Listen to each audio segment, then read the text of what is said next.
어릴 적에 나는 운명의 장난을 겪어야 했습니다. 이를 장난으로 생각하기엔 제 인생을 빼앗긴 사건이었기 때문에 가볍게 여길 수 없습니다. 할머니 집에 놀러 갔을 때 할머니는 조금 외딴 곳에 사신 분이라서 5.1장이 열리는 지역에 온다는 소식을 듣고 5.1장 구경을 하자고 제안하셨습니다. 할머니의 손을 잡고 함께 장터로 나가게 되었죠. 도시에서 살던 나에게는 넓은 공터에 시장이 열리는 것이 신기했고 할머니와 함께 구경하며 재미있는 경험을 즐기고 있었습니다. 그런데 그 중에 한 할아버지가 아름다운 보석 반지들을 판매하고 있었습니다. 그 반지들이 제 팔찌에 달려있는 보석과 비슷했기에 나는 흥미로워하여 더 관심을 끌었습니다.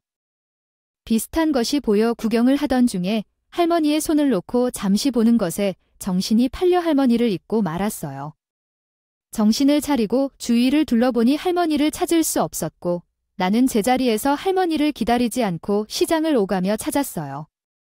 울면서 할머니를 부르던 도중에 낯선 아주머니 한 분이 할머니를 찾아줄 테니 따라오라고 해서 두려움을 떨치고 아주머니를 따라왔어요. 그 아주머니는 나의 손을 잡고 기차역으로 데려가서 기차에 탔고 나는 그렇게 알 수 없는 동네로 가게 되었죠. 그 당시에는 미아 시스템도 발전되지 않았으며 나는 그때 아름다운 6살이었던 것이었습니다. 할머니는 나를 가지러 올 때 내 전화번호도 나의 집 주소도 알고 있지 않겠어요. 그 시절에 휴대폰이란 게 있었을까요? 뭐가 있었을까요? 집 전화번호도 제대로 외우지 못하고 있던 고작 6살짜리 꼬마는 부모님에 대해 이름 석자 말고는 아무것도 모르고 있었죠. 뿐만 아니라 울고 떠들고 할 일이 많아서 제가 당시의 일을 기억하지 못하고 그저 두려움에 떨고 있었습니다.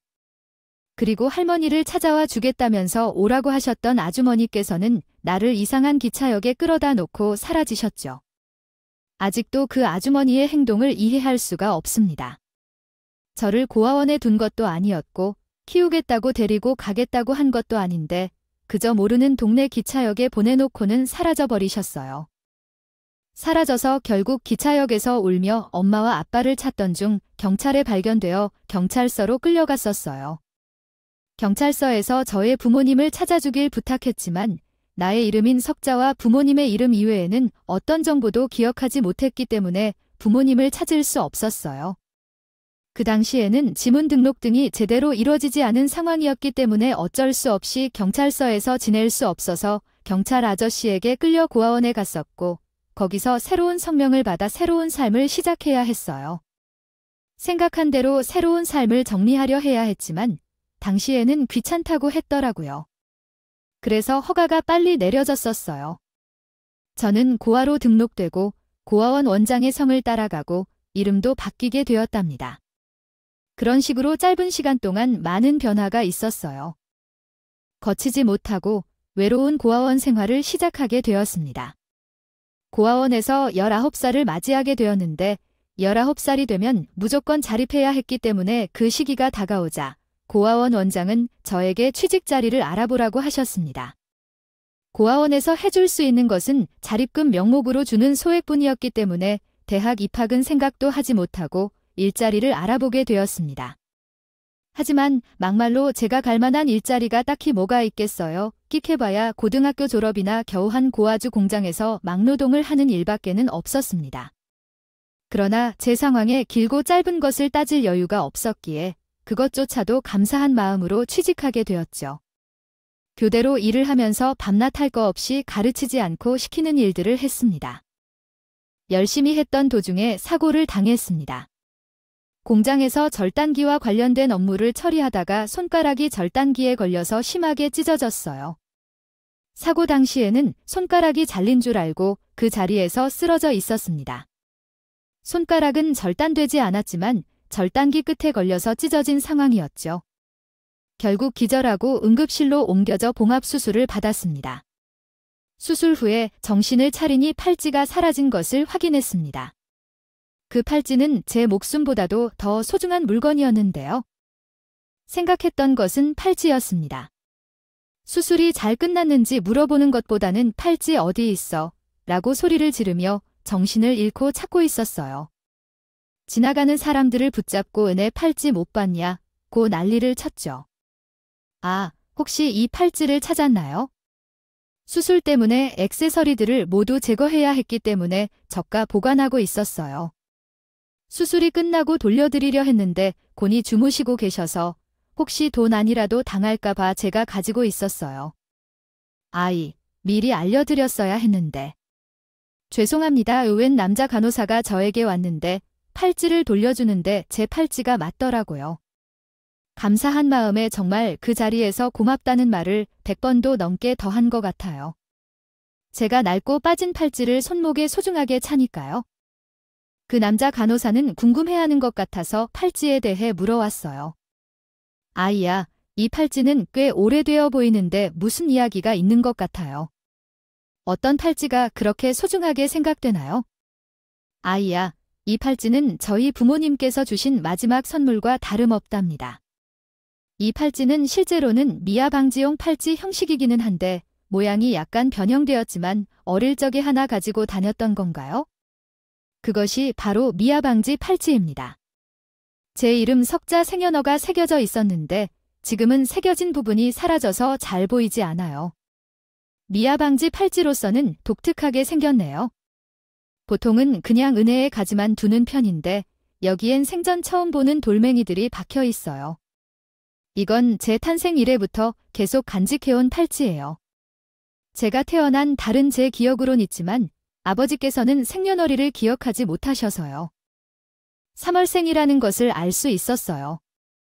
요즘 미아 방지를 위한 주에 부모님 전화번호도 적혀 있고 그 당시에는 휴대폰 같은 것이 없을 때라 그저 제 이름과 생년월일만 적혀 있었어요. 이 팔찌로는 부모님을 차낸 것은 무리였죠. 어렸을 때 맞춤 팔찌는 코나발에 맞지도 않았을 텐데 그래서 여기 줄을 덧붙여 이어붙인 거였구나. 어쩌면 이건 팔찌 치고 조금 이상하다 싶긴 했었어요. 맞아요. 크면서 팔에 맞지 않아서 일부러 줄을 사서 늘렸어요. 고아원에서 잘났기 때문에 제 팔찌를 탐내는 사람들이 꽤 있었어요.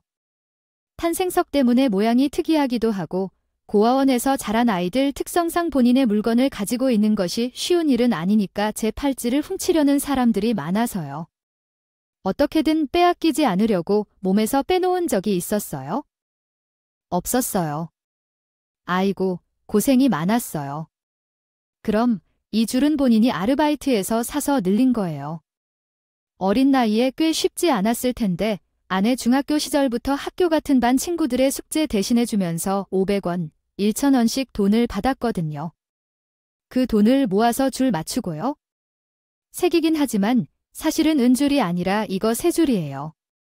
어릴 때 부모님을 잃어버리고 싶어서 잃어버린 게 아니었기 때문에 어떻게든 다시 찾고 싶은 마음에 이렇게 팔찌에 집착을 하게 되었지. 뭐예요? 어릴 때 잃어버린 부모님의 마지막 선물이라 하면 누구든지 그랬을 거예요. 그렇게 깊은 사정에 있는 팔잡이 있지도 모르고 제가 너무 안일하게 보관을 하고 있었네요.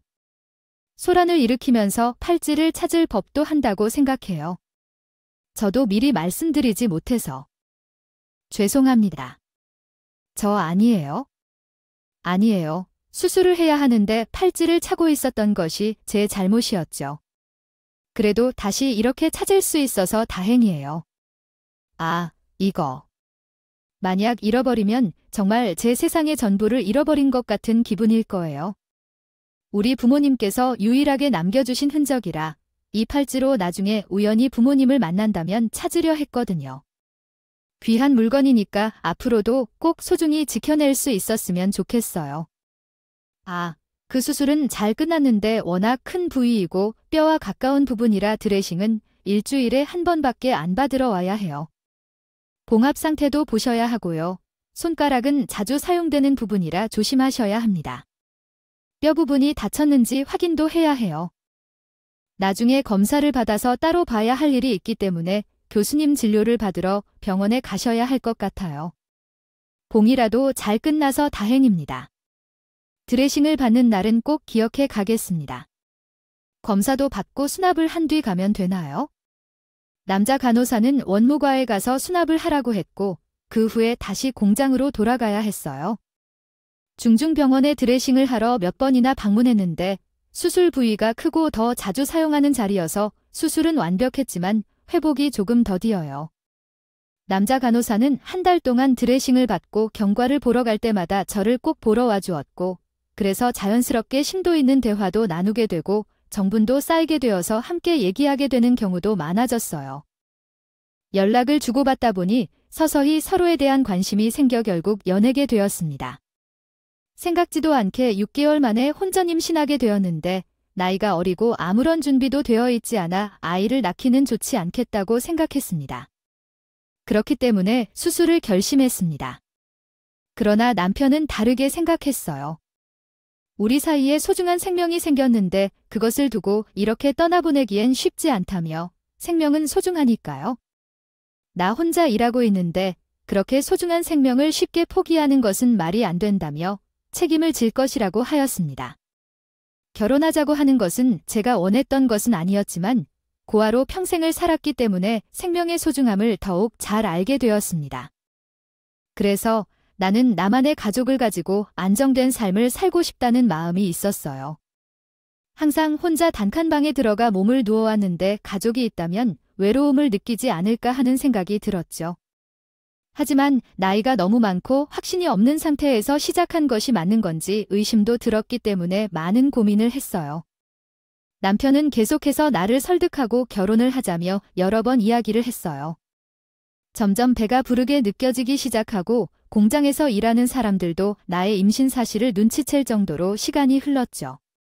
결국 나는 나만의 가족을 가지고 싶다는 생각을 버리지 못하고 아이 수술을 놓쳤습니다.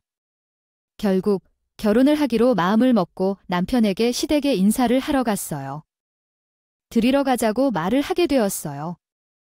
아이가 생기면 결혼해야 하는 선택지밖에 없다고는 하지만 그래도 시댁에 정식으로 인사를 드리고 허락을 받고 싶어요. 내가 고하고 갈 게 하나도 없다고는 하지만 그래도 인정을 받고 싶은 마음이 있어서 제대로 생긴 가족이 되기 위해 그런 마음이 더 강해요. 아, 우리 집에 인사를 드리러 가고 싶다는데 당신이 인사를 드리러 갈 시댁이 없는데 어디에 인사를 드리러 가겠다는 거야? 아니, 그게 무슨 소리야. 당신이 고아도 아니고 부모님 다 살아계시잖아. 근데 왜 인사를 드리러 갈 시댁이 없다는 거야? 사실은 우리 집에서는 내가 놓은 자식이거나 말해야 할까 고민을 했는데 타이밍이 이렇게 오네. 연애하고 처음으로 하는 얘기라 어디서부터 해야 할지. 말하느냐 마느냐 고민되지만 실은 우리 집은 꽤 좋은 집이에요.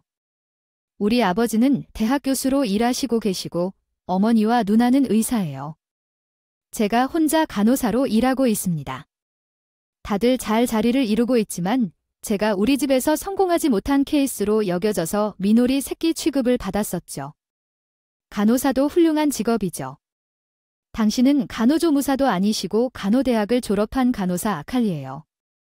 누나는 의사고 사촌들은 다른 직업을 가지고 노는데 제가 간호사로만 있는 걸로 그들에 비해 상대적으로 뒤떨어진다고 여겨져요.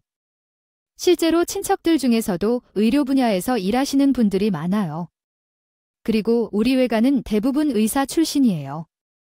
우리 부모님은 만약 제가 당신과 결혼한다면 솔직히 말해서 얼굴도 안 보시겠다고 하실 거예요. 비록 나는 임신했다고 해도 그것이 달콤한 임신은 아니니까 그렇게 대단한 집은 아닌데 나는 단지 고아 출신의 공장에서 일하는 사람인데 마음에 들어 할 리가 없겠라.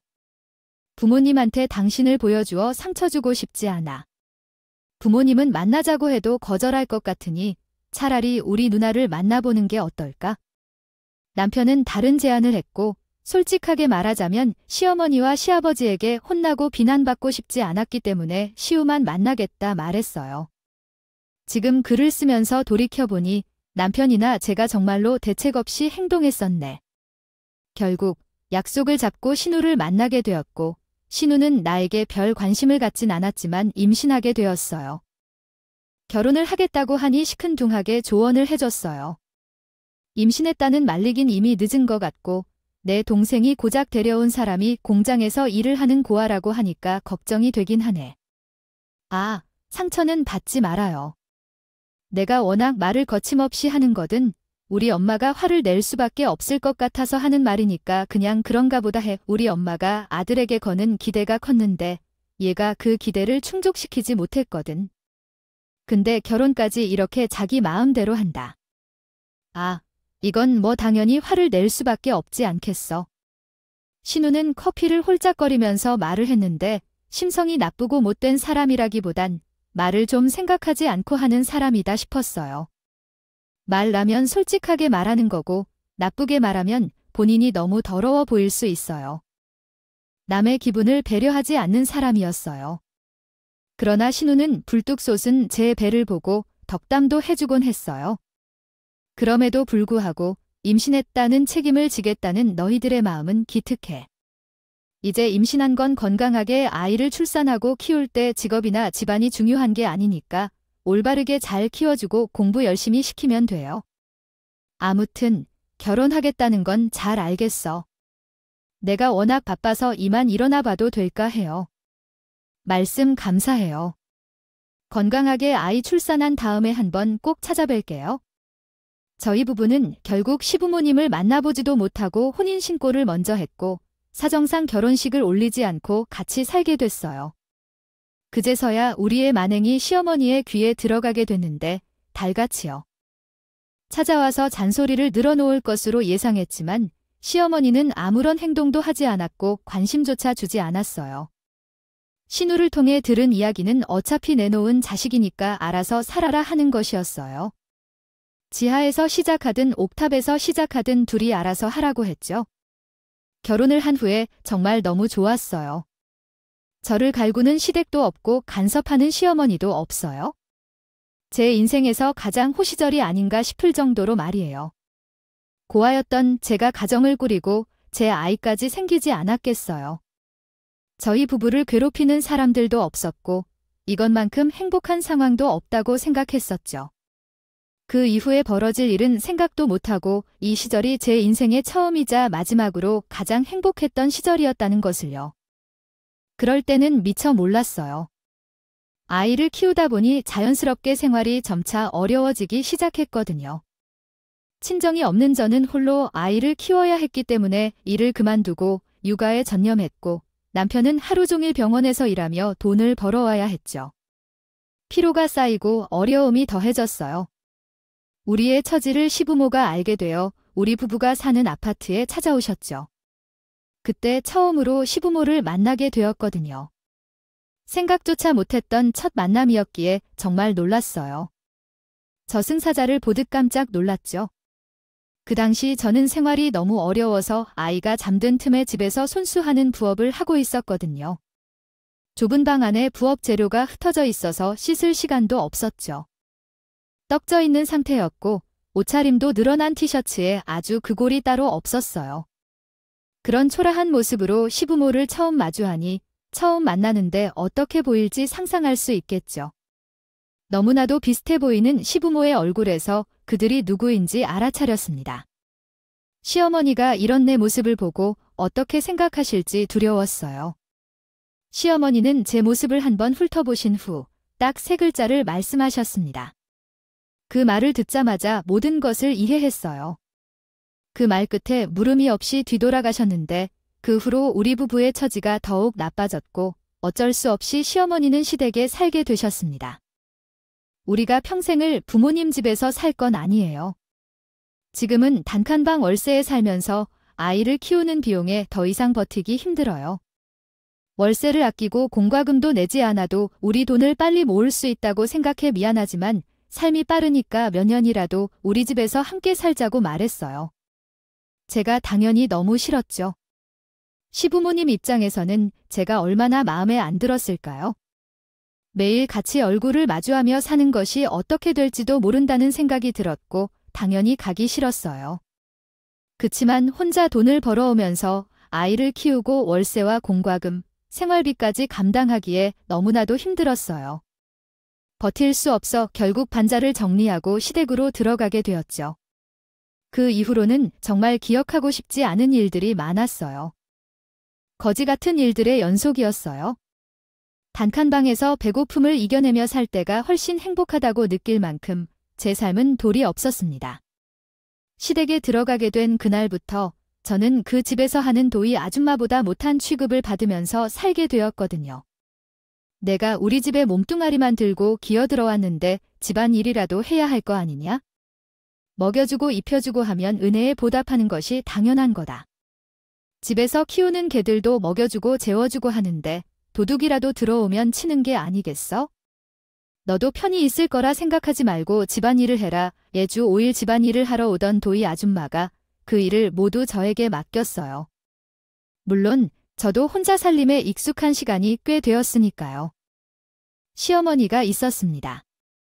그러나 시어머니는 제가 실수만 하는 것을 기다리는 사람처럼 눈에 불을 밝혀 집 안 구석구석을 살피며 돌아다니셨어요. 빨래를 한번 잘못 삶으면 큰 혼으로 받아서 분명히 이 옷은 매우 비싼 옷이니까 따로 손으로 씻으라고 했는데 너는 머리에서 먼지가 났나 보니 부모가 없어서 집교육을 못 받았나 라는 말씀을 하시면 알아들을 리가 없고 2번, 3번 말씀을 해도 이 옷이 얼마나 비싼지 너 같은 사람은 평생 꿈에도 못 깰 것이라고 하셨어요.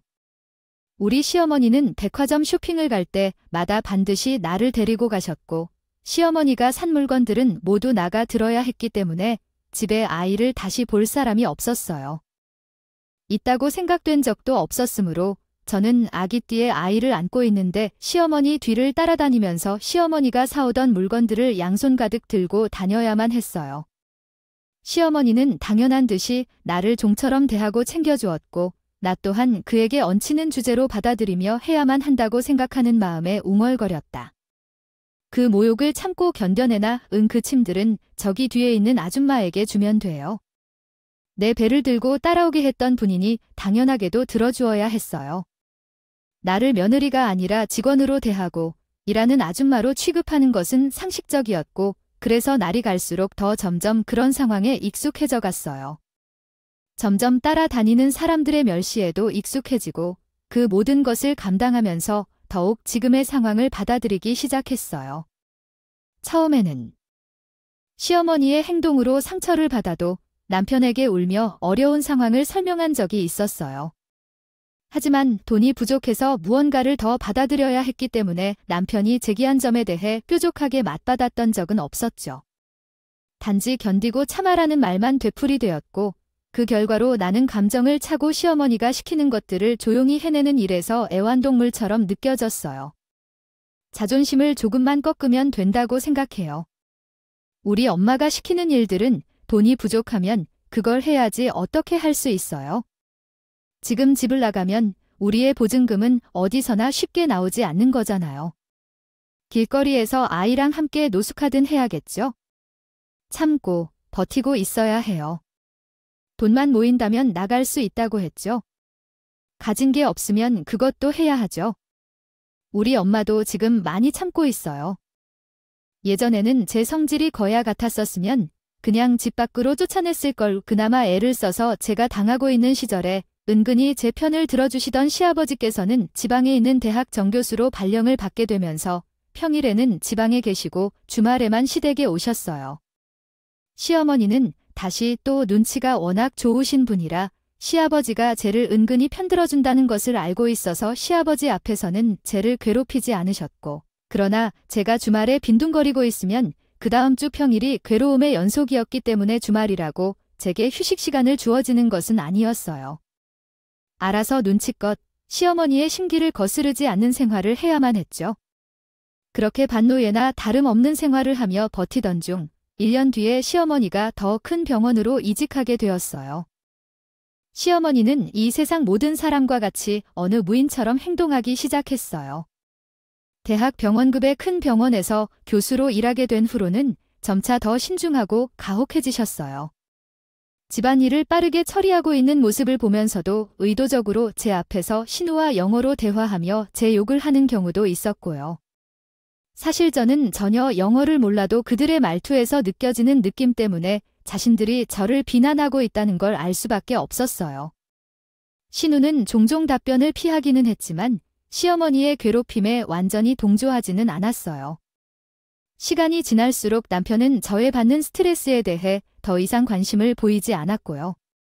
결혼을 통해 행복한 가정을 꾸리고 싶어 했지만 고아원에서 지낸 시절과 크게 다를 바 없는 긴장 속에서 살고 있습니다. 매를 버티고 있어야만 했어요. 우리 병원은 시설도 좋고 건물도 쾌적한데 병원 식당의 밥이 그렇게 맛이 없다. 그래서 매번 나가서 먹자니 귀찮기도 하고요. 그래서 집에서 할 일도 없어. 너는 내가 내 도시락에 좀 싸줄래? 매일매일 밥과 반찬 3가지, 그리고 국도 하나 끓여서 보온 도시락에 담아. 시어머니는 영양가 있는 음식들을 매일 고려해서 도시락을 싸라고 시켰고, 저는 팔자에도 없는 도시락 당을 해야 했어요. 아침에 1시간 일찍 일어나서 분주하게 도시락을 준비해야 했죠. 그러던 어느 날 시어머니가 휴가인 날이었기 때문에 평소보다 조금 늦게 일어났는데 병원에서 급한 응급 환자가 들어오면서 시어머니가 출근하게 되었어요. 매일 아침에 제가 도시락을 싸서 시어머니 손에 쥐어주곤 했는데 그날은 특별한 날이었죠. 주었지만 갑자기 출근을 하게 되면서 제가 도시락을 쌀 시간이 없어서 미처 전해드리지 못했다는 말이죠. 그러면 보통 한 끼 정도니까 아예 밖에서 사 먹으면 될 일이잖아요. 점심시간 전까지 도시락을 들고 병원으로 와라. 병원 식당방에 먹으면 맛이 없어서 일내 집중이 안 되니까 내가 제대로 준비해서 와야 해. 하필이면 쉬는 날에 응급 환자가 생겨서 시어머니가 그렇게 하라고 하는데 제가 뭐 반항을 할 수가 있었겠어요. 알겠다고 대답을 하고 부지런하게 도시락을 싸기 시작했어요. 입맛에 맞는 도시락을 싸지 않으면 그날 저녁에 퇴근하고 돌아와서는 난리를 셨기 때문에 정성스럽게 도시락을 준비하려고 했는데 반찬들이 마땅치 않았어요. 하필이면 오늘도 장을 보려고 했었기 때문에 도시락에 넣을 만한 것들이 보이지 않았어요. 않더라고요. 시간은 없지 반찬도 마땅치 않지. 정말 전전긍긍하며 도시락을 싸서 서둘러 점심시간에 늦지 않게 병원에 도착을 해서 전화를 드리니까 병원 입구로 팔짱을 읽기에 시어머니가 내려오신다고 해요. 오늘은 도시락 반찬으로 뭘 싸왔나 생각해보니 어제도 밑반찬 다 털어서 먹었던 것 같은데 오늘 창 보러 간다고 했었지. 싸울 만한 것들이 있어야 하는데 아직 장을 보지 못해서요.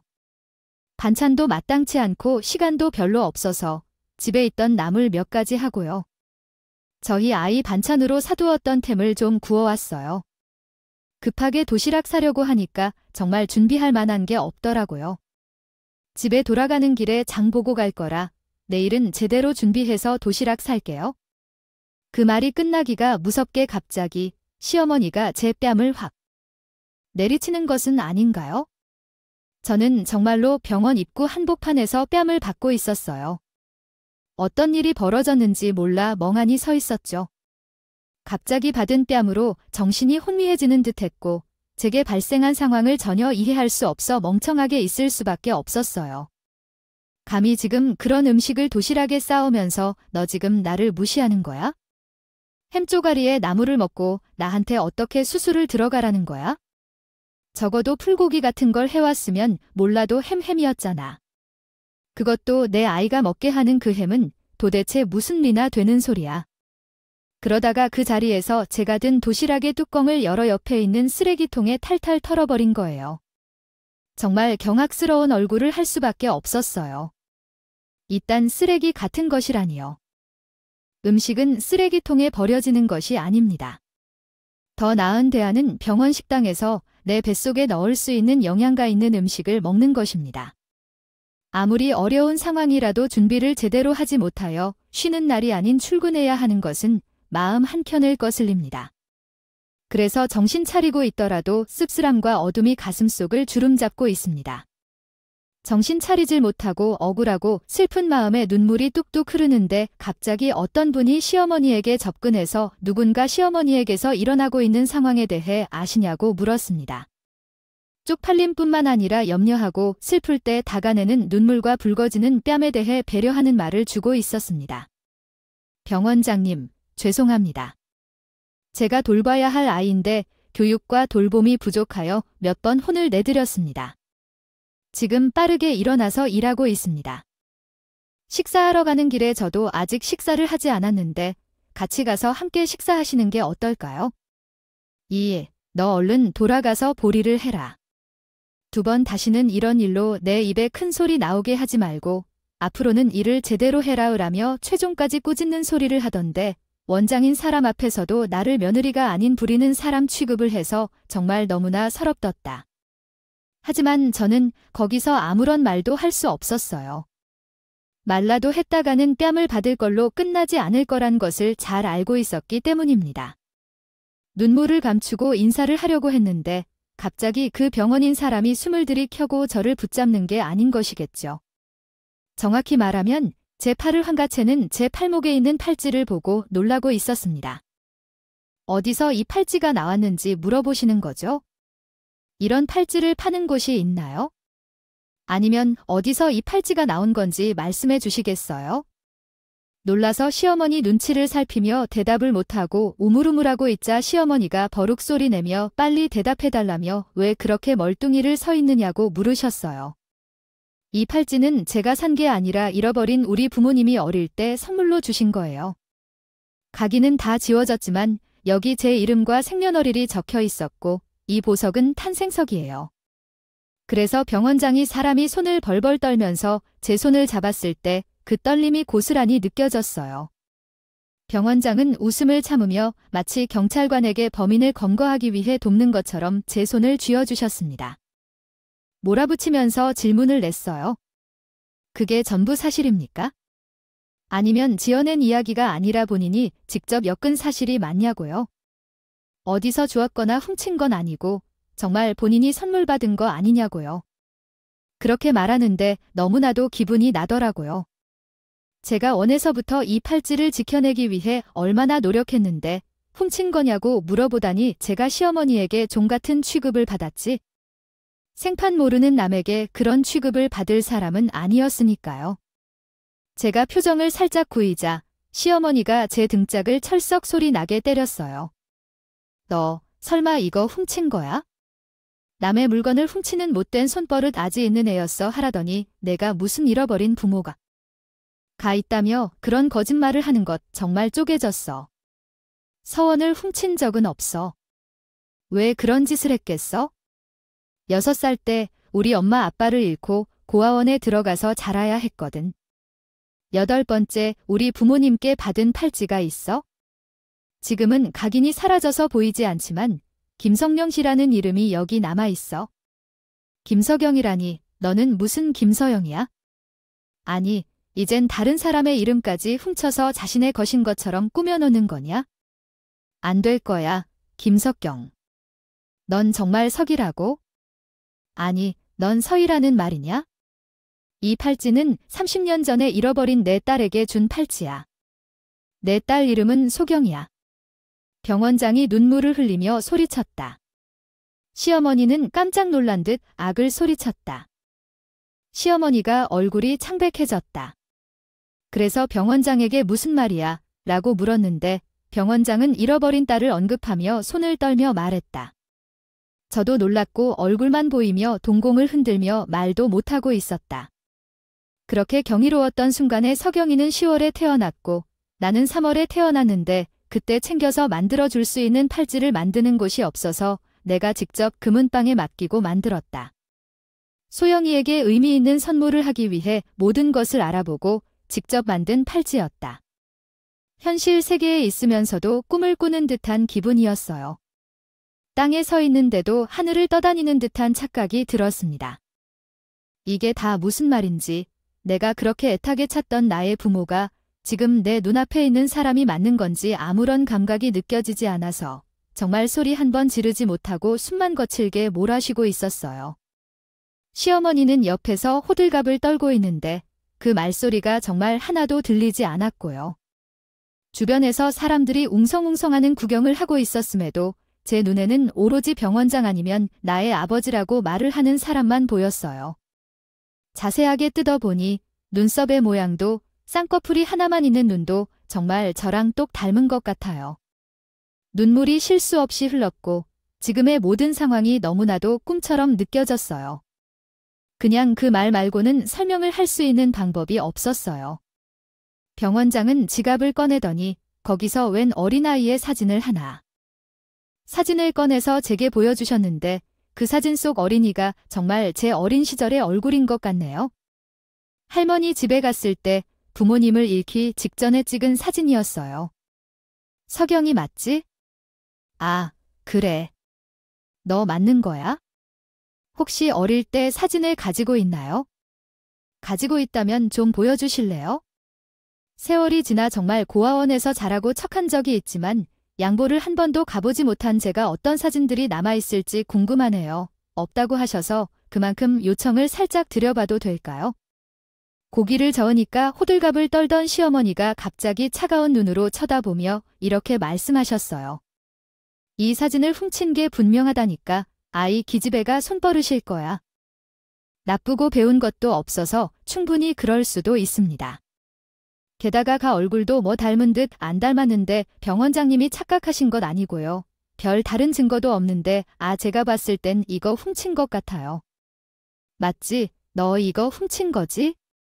왜 자꾸 부정을 하시는지요? 자기 물건 맞다는데 왜 자꾸 몰아붙이고 그러십니까? 그러지 말고 이 팔찌가 정말 내 것이라면 유전자 검사 한번 해보는 것이 어떻겠어요? 네, 해볼게요. 저도 너무 소망하는 일이에요.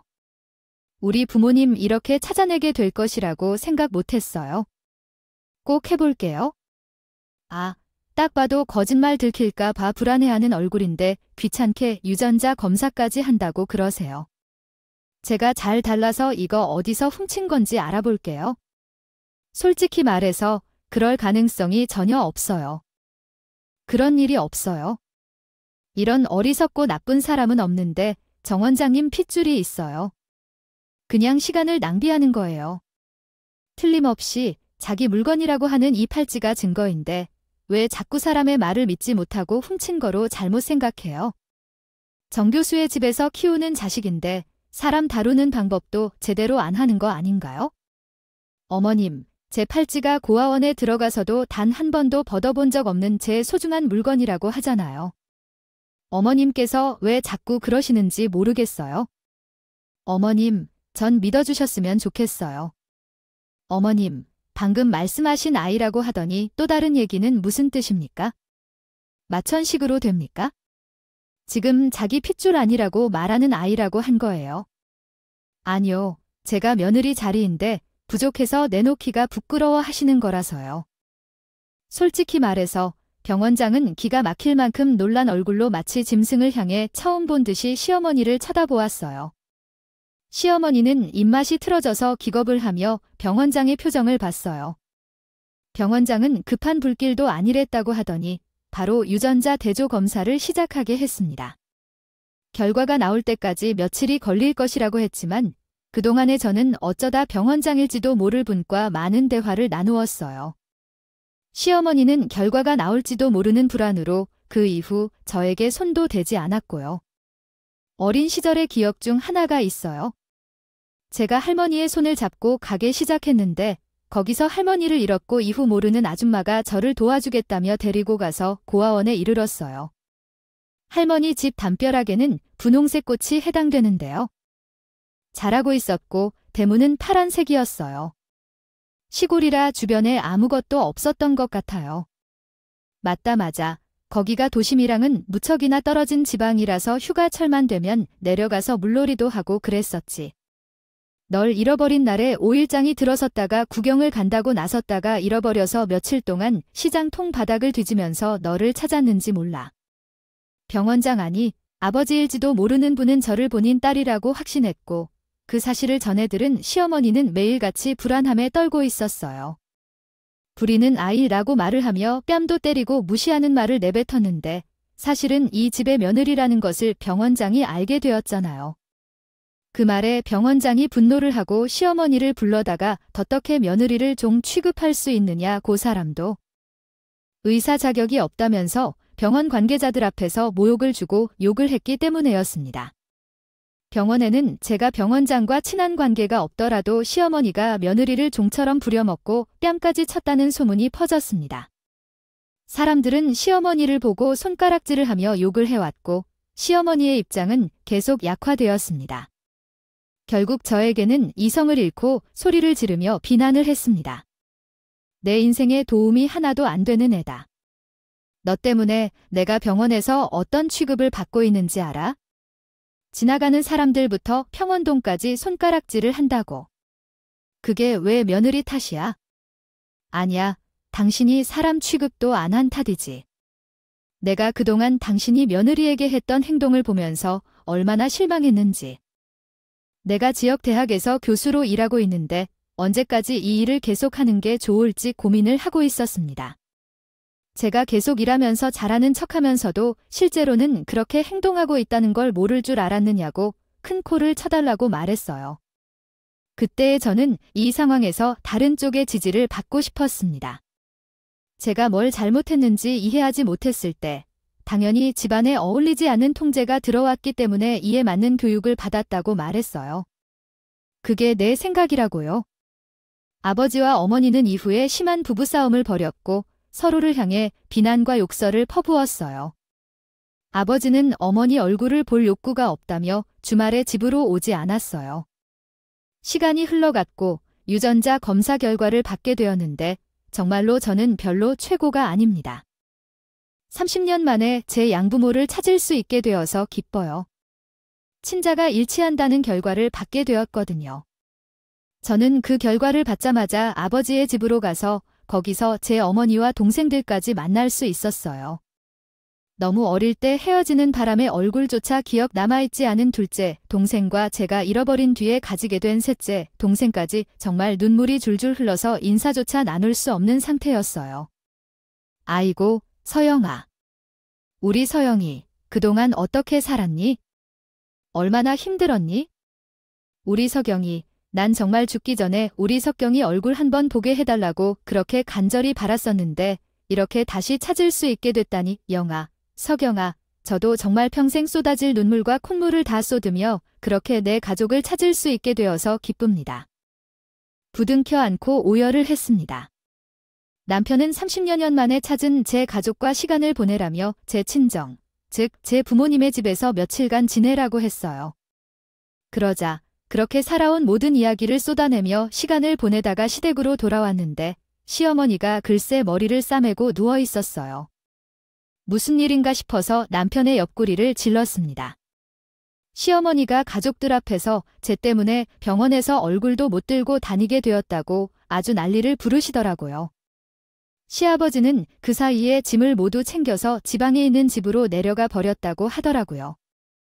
거기다가 우리 아버지 그러니까 병원장이 시어머니한테 난리를 쳤다고 하더라고요. 감히 내 딸을 종취급하면서 살을 살았니? 아, 병원에서 저쪽 얼굴 2번 다시는 마주치고 싶지 않으니 당장 그만두시길. 그 말에 시어머니는 남편에게 저 때문에 병원에서도 쫓겨나게 된 것이라며 남편까지 이끌려갔다고 하더라고요. 시어머니는 별거도 당했지? 병원에서도 잘렸지만 카운트 아이터화 중이었는데 저희 친정아버지께서 남편을 불러다가 또 따로 이야기를 하셨대요. 내 딸이 이런 소모를 당하면서 살았다는 게 한이 된다. 지금이라도 내 딸 하고 싶다는 걸 다 누릴 수 있게 해주고 싶네. 아이, 그러니깐 자네가 그동안 무슨 고생을 했는지 우리 딸에게 어떤 존재였는지 알 수가 없네. 아, 대충 짐작은 가지만 내 딸의 인생에 도움이 안 되는 놈이라는 것도 잘 알고 있네. 자네가 생각이 있었으면 내 딸이 그런 시집살이를 당할 때마다 그러지 못하게 막아주어야지. 버티라고 견뎌내라고만 하지 않았나, 아이. 그러니 이제 내 딸의 삶에서 나가주었으면 좋을 것 같아. 이혼해야 한다는데 나는 우리 남편이 나를 붙잡고 절대 이혼하지 못한다고, 아직 너무 사랑한다고, 앞으로 잘할 것이라고 말했지만 사실 합가를 한 이후 내가 시어머니에게 당할 때마다 그녀도 자신의 어려움과 바쁨을 이유로 날 챙겨주지 않았던 것에 서러움을 느꼈어. 매번 시어머니의 도시락을 쌓을 때마다 남편은 그것을 해야 한다고 하면서 출근을 했거든. 결혼한 후 시간이 지나면서 그는 점점 나를 소중히 대하지 않는 것 같아서 슬펐어. 그래서 이혼을 못하겠다는 남편의 말에 이해할 수 없었어. 시어머니도 부에게 별거들 다 견디게 하는 판에 나 같았으면 못할 게 없다는 생각이 들었거든. 이제는 든든한 친정이 날 받아줄 것 같아요. 거기서 내레이터는 시어머니가 병원에서 수술을 받았음에 대한 비애와 자신이 시댁에서 떠날 때 겪은 어려움을 털어놓고 있습니다. 그녀는 남편을 뒤로 하고 시댁에서 짐을 싸서 나왔다고 쓰여 있습니다. 하지만 비문과 이해하기 어려운 표현들로 인해 내용 파악이 어려울 수 있습니다. 다음은 더 명확한 문장으로 재구성한 것입니다. 거기다가 시어머니도 이제 병원에서 잘렸는데 제가 뭐 아쉬울 게 있겠냐고요. 저는 저를 붙잡는 남편을 뒤로 하고 시댁에서 제 짐을 챙겨서 나왔습니다. 이 양심도 없는 것 같으니라고 미친기 지회가 어딜 침 싸서 나가 당장 내 부모한테 가서 말 잘해서 나를 복직시켜 주라 하란 말이야. 아직도 사태를 파악하지 못하시나 봐요. 종처럼 부리던 며느리가 갑자기 병원장 딸이 되니까 어떻게 해야 할지 감이 안 오나 본데. 무릎을 꿇고 빌어도 시원치 않을 판에 지금 어디서 명령을 하십니까? 당신네 집안이랑 인연 끊을 건데 나한테 명령하지 마시라고요. 제가 잠자고 당하고만 있을 것 같아요. 뭐가 어쩌가 어째 여태 먹여주고 채워주고 한청에 있는데 집에서 키우는 개도 주인은 안 무는 법이야? 제가 아직도 괴로워 보이시나요? 나도 비슷한 정도로 집에 헌신해왔다면 대가로 충분한 것 같아요. 결혼한 뒤 시댁 가족들을 제 가족처럼 믿었지만 어차피 사람은 다르기 마련이죠. 이제는 부모님 품 안에서 마음껏 사랑받으며 하고 싶은 일 다 하고 즐기며 사는 게 좋을 것 같아요. 집을 나가겠다고 지금 정말 나에게 뭐라도 할 거면 이혼을 해야 할지도 모르는 상황이죠. 그렇다면 우리 아이는 둘 다 건강하게 살 수 있는 환경에서 자랄 수 있어야 합니다. 한 부모 집에서 키운다는 게 말이 안 된다는 건 맞아요. 집안에 들어와서부터 나와 아이에게 신경도 쓰지 않고 관심도 없었다면 그건 완전히 이해할 수 없죠. 참다 못해서 결국 그 집을 떠났습니다. 그 후로는 친정아버지의 도움으로 이혼 변호사를 만나기로 했습니다. 고용해서 이혼을 마무리했습니다. 아버지께서는 인맥을 전부 동원하여 시어머니가 다른 병원에서 취직하지 못하도록 애를 썼고 남편도 이 사건 이후에 소문이 퍼지면서 일하던 병원에서 왕따를 당해 그만두었다고 합니다. 이전 시어머니와 전 남편, 심지어 이전 신호까지 연계해서 동네에 개인 병원을 차릴 계획인 것 같았는데 개원한 이후에는 신우가지 성격대로 환자들에게 독선적으로 대해 전 남편이 환자 차트에 이 사람은 진상, 이 사람은 꾀병 등 노골적인 비방글을 적어두어 발각되었습니다. 그 결과 환자들이 모두 이탈하면서 망하기 일보 직전이라고 합니다. 친정아버지께서 이 소식을 듣고 매우 통쾌하고 안일한 마음을 가졌다고 합니다. 솔직히 말해서 전 남편과의 관계를 재개할 마음도 들지 않습니다. 과거에는 정말 좋았었어요. 신혼생활도 나름 힘들었지만 행복했고요. 그러나 그 이후의 삶은 너무 지옥 같아서 제가 복수할 기회를 하늘에서 주신 것 같아요. 손가락질을 하며 그 인간들은 반드시 제대로 대가를 치를 것이다라고 생각했는데 결국 그들이 바로 그 대가를 치렀네요. 이제는 두 팔 벌린 채로 인생을 살아보려고 합니다. 부모님의 사랑 속에서 그동안 못 누렸던 모든 행복을 경험하며 제 깊은 이야기를 들어주셔서 감사합니다.